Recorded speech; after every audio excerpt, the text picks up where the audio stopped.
Hello दोस्तों, Rahul commerce education में आपका स्वागत है। कॉमर्स बेसिक नॉलेज सीरीज़ 17 के साथ question number first, SEBI is introduced इन। सेबी की स्थापना हुई 1980 में, 1988 में, 1992 में, 1990 में। सभी को क्वेश्चन ध्यानपूर्वक पढ़ना है तथा अपना कमेंट हर क्वेश्चन पर करना है।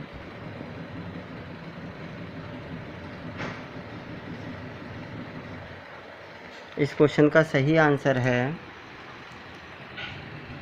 Option B 1988। SEBI is introduced in 1988। SEBI की स्थापना 1988 में की गई। नेक्स्ट क्वेश्चन है, the head office of SEBI is. SEBI का मुख्य कार्यालय कहाँ है? Mumbai, Delhi, Kolkata, none of these.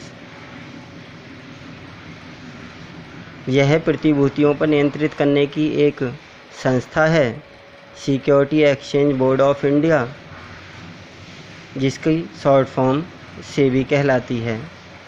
इसकी स्थापना 1988 में की गई तथा इसका मुख्य कार्यालय है Mumbai, Delhi, Kolkata, none of these. इस क्वेश्चन का सही आंसर है option first, Mumbai. Head office of SEBI is in Mumbai. SEBI का मुख्य कार्यालय मुंबई में है। नेक्स्ट क्वेश्चन है, SEBI is started the work in India. SEBI ने भारत में कब कार्य करना प्रारंभ किया? 1988 में, 1980 में, 1992 में, 1990 में।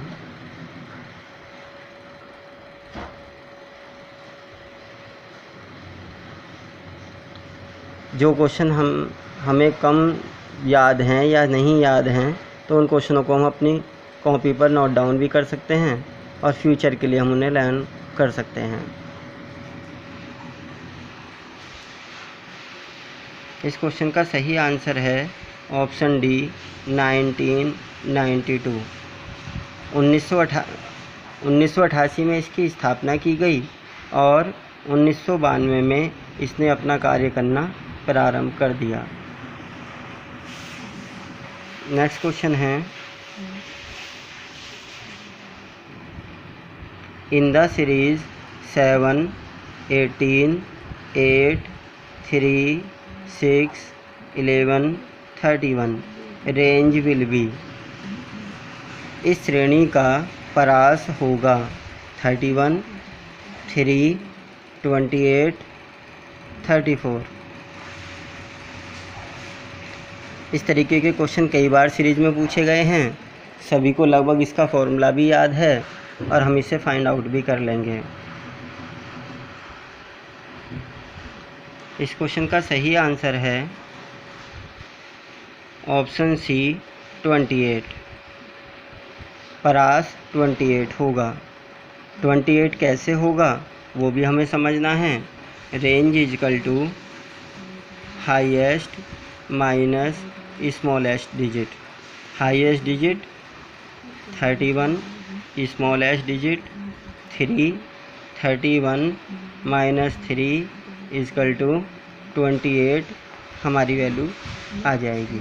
तो range is equal to highest minus smallest digit. Next question है,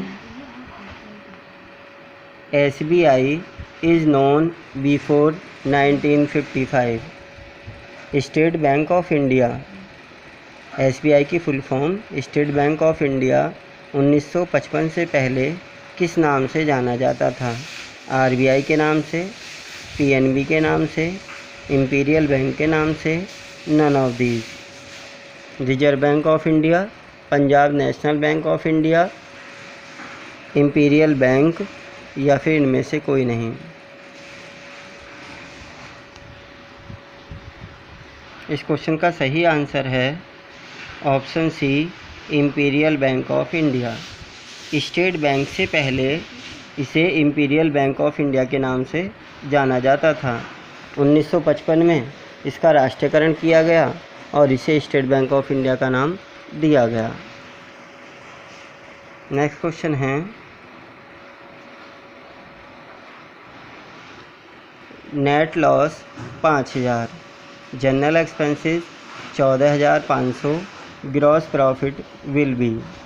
शुद्ध हानि दी गई है 5,000 रुपये, सामान्य व्यय 14,500, ग्रॉस प्रॉफिट कितना होगा वो हमें बताना है। 19,500, 14,500, 9,500 या 5,000। न्यूमेरिकल क्वेश्चन के लिए हम वीडियो को पॉज करके और हम सोल्व करने के बाद भी इसका आंसर दे सकते हैं। हर क्वेश्चन पर हमें कमेंट करना है, पूरा टाइम टेकन करना है। कहीं ना कहीं हम जल्दबाजी में 1 या 2 क्वेश्चन छोड़ते हैं और फिर यह भी अनाउंस करते हैं कि हमने 2 मिनट कम में पूरा सोल्व किया है। हमें टाइम प्रॉपर देना है और कोशिश करना है कि हम कंप्लीट टू कंप्लीट सोल्व करें। इस क्वेश्चन का सही आंसर है ऑप्शन सी 9500। ये वैल्यू कैसे आई है? तो आपको पता है कि यदि हम P&L अकाउंट बनाएं,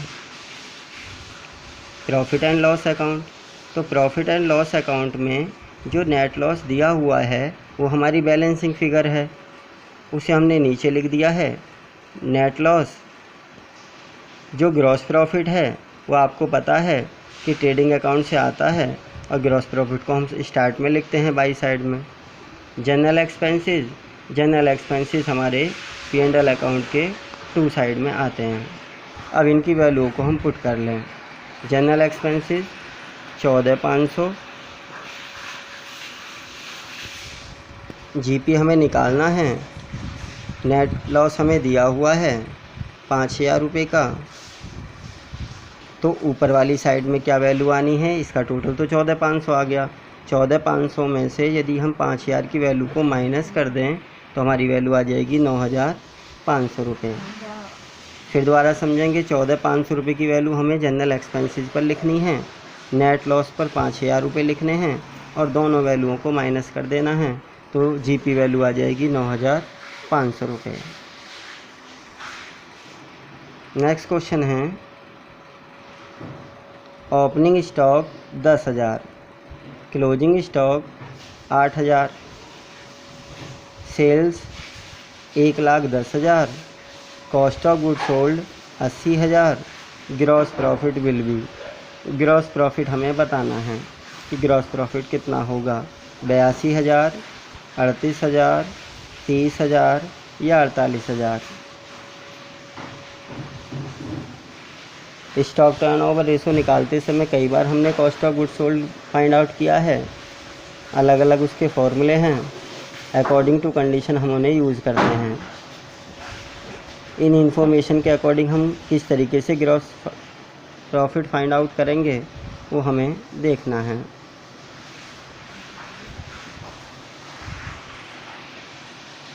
इस क्वेश्चन का सही आंसर है ऑप्शन सी 30,000। ये 30,000 रुपये की वैल्यू कैसे आई है वो हमें देखना है। कॉस्ट ऑफ गुड सोल्ड हमें दिया हुआ है 80,000, टोटल सेल वैल्यू हमें दी हुई है 1,10,000, ग्रॉस प्रॉफिट हमें निकालना है। यदि हम अपनी ट्रेडिंग अकाउंट का परफॉर्मा बना दें और बाई साइड में लिख दें कि 1,10,000 रुपये की वैल्यू हमारे पास है और कॉस्ट ऑफ गुड सोल्ड हमारे पास है जिसको हमने लिख दिया है 80,000, दोनों वैल्यूओं को यदि माइनस कर दिया जाए तो वैल्यू हमारी आ जाएगी ग्रॉस प्रॉफिट की, क्योंकि हम जानते हैं कि cost of good sold plus gross profit, दोनों प्लस होने के बाद फिर हमारे पास वैल्यू आ जाती है सेल्स वैल्यू। अब बात आती है कि ये जो क्लोजिंग स्टॉक और ओपनिंग स्टॉक दिए हुए हैं हमने इनका यूज़ नहीं किया है, पर आप जानते हैं कि कॉस्ट ऑफ गुड्स सोल्ड निकालते समय हम ओपनिंग स्टॉक और क्लोजिंग स्टॉक दोनों का यूज़ कर लेते हैं, इसलिए केवल ग्रॉस प्रॉफिट हमें निकालना है। तो टोटल सेल या फिर net cell minus cost of goods sold minus करने के बाद हम अपनी वैल्यू को निकाल ले जाएंगे। तो 1,10,000 माइनस 80,000, फिर हम अपनी वैल्यू को फाइंड आउट कर लेंगे 30,000। नेक्स्ट क्वेश्चन है question number 8। If gross profit is 20% on sale, यदि सकल लाभ की दर 20% बिक्री पर है तो ग्रॉस प्रॉफिट ऑन कॉस्ट लागत पर कितनी होगी? 20%, 25%, 33.3%, none of these.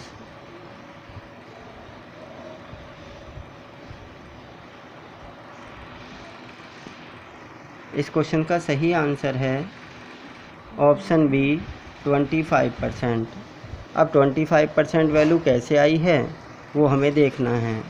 Gross profit हमें दिया हुआ है 20, सेल कितनी है? जब 20% है तो 100 का 20% निकला होगा, तो सेल हमारी कितनी हुई? 100। किस पे निकालना है? कॉस्ट वैल्यू पर। तो यदि हम 100 में से अपनी 20 वैल्यू को घटाएं तो हमारी कॉस्ट वैल्यू आती है 80। 20% 100 पर बैठा था, 20 रुपये का लाभ है 100 पर। 20% हमें निकालना है 20 रुपये का लाभ 80 पर कितना? कॉस्ट वैल्यू आपकी 80 है, यदि हम 80 पर निकालें तो 20 चौक 80 और 4 से इसे काट के 25% हमारी वैल्यू आ जाएगी। तो 25% हमारा ऑन कॉस्ट होगा। नेक्स्ट क्वेश्चन है who is the writer of general and industrial management. General and industrial management के लेखक कौन थे? Henri Fayol, F.W. Taylor, Luther Gulick, none of these. जो भी अननोन क्वेश्चन हमारे पास आते हैं उन्हें हम अलग से कॉपी में नोट डाउन करके और उन्हें फ्यूचर के लिए लर्न कर सकते हैं। इस क्वेश्चन का सही आंसर है Henri Fayol.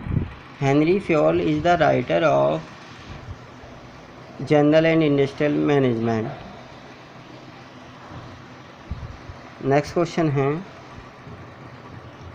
Who gives the ideas of scientific management. वैज्ञानिक प्रबंध का विचार किसने दिया? हेनरी फ्योल ने, F.W. टेलर ने, लूथर गुलिक ने या नन ऑफ दीज, इनमें से कोई नहीं।